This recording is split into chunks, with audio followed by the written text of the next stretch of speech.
Hey all, this is Gae Polisner. I am the author of The Pull of Gravity, which your teacher is going to be reading aloud to you, and she asked if I might read the first chapter to you.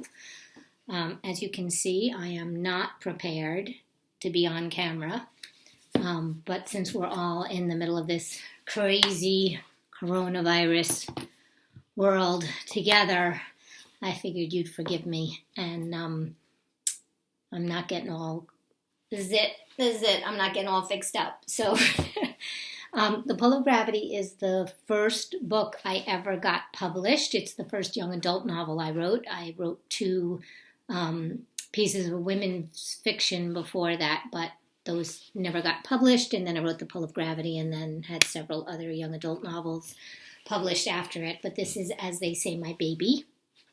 And I hope you guys love it. So I will start on chapter 1, but the two quotes that open The Pull of Gravity are, Lenny broke in, but not us, and why? Because I got you to look after me, and you got me to look after you, and that's why. He laughed delightedly. Of Mice and Men, John Steinbeck. And the second quote that opens the book is, Go to the center of the gravity's pull and find your planet you will. And that is Yoda, of course. Star Wars Episode 2, Attack of the Clones. My kids, when I wrote this book, asked me how come I used the quotes from the worst of the Star Wars movies, and I explained to them that I used the quotes that worked for the story. So, for you Star Wars fans, hey, I did the best I could. Oh, I'm just going to try to actually move this up a little because I keep tilting it and playing with it. Okay. I think that's a little better. Oh boy, it really do look crazy. Okay, here we go. You ready? A fever was what started everything. That and the water tower and the cherry cola. Well, also Dad and his condition and Mom being in Philadelphia and all. I mean, the fever alone wasn't the problem, or even the hallucination that came with it. I always got those when I was sick. Febrile seizures, Mom calls them. But they were usually confined to my bedroom. Okay, once to the bathroom, unless there were actually giant spiders guarding the toilet, and once to the backyard. But there were definitely giant noodles dancing out there, so I had to join them, which, according to my brother Jeremy, was hilarious. As far as Jeremy's concerned, I'm just one big ball of feverish entertainment. Even Mom says she never saw anyone who could spike a fever like I can. It's like I can be fine one minute, then burning up an easy 104 degrees the next. Jeremy is different. He's Mr. Healthy, so it's an international crisis if he even sneezes or gets a headache. Really, the dude is never sick. Never misses a day of school or a game or worse, his own birthday party.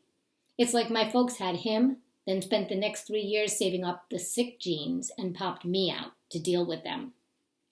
But where was I? Oh yeah, how everything got started. So it's the last Friday in August, and I'm a few days from starting high school, which isn't a big deal here in Glenbrook, since there's only one elementary school that feeds into one middle school that feeds into Marshall J. Freeman High. So by the time we all get there, we pretty much know everyone by heart. Besides, I'm almost 15, so I'm ready to get the heck into high school. Mom is at Rand Industries, where she works, but not at the local factory here in Glenbrook like she normally is. She's at corporate headquarters in Philly, where she is the last Thursday through Sunday of every other month, on account of she's their bookkeeper, and that's where the bi-monthly audit review meetings are held. Well, also on account of she has to, since Dad doesn't work too much anymore, on account of him being so fat. Rand Industries is a chemical byproduct storage and removal company, but other than that, there's not much I can tell you about it. Mom's explained it 1,000 times, but honestly, I still don't know what they do. Except that a few times a month, a big puff of black smoke comes wafting out of the building, and then a bunch of people run over there with picket signs saying it's bad for the environment. It's not that I disagree with them, but I feel bad for Mom. She doesn't make the stuff. She just keeps the books for them. Although it is kind of ironic, since clean air and clean living are the main reason why she moved us up here to Glenbrook in the first place, right after Jeremy was born. Anyway, Mom is at Rand headquarters, and Dad is belly up on the couch in the living room like he always is, sound asleep like a beached whale.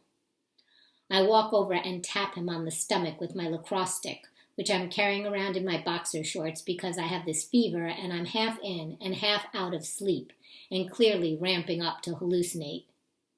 Dad, I'm meeting Ryan, I say, going out laxing. No answer. I prod him again with the stick. He grumbles and breathes heavy. Dad, I'm going out. But maybe I'm sick. Can you feel my head?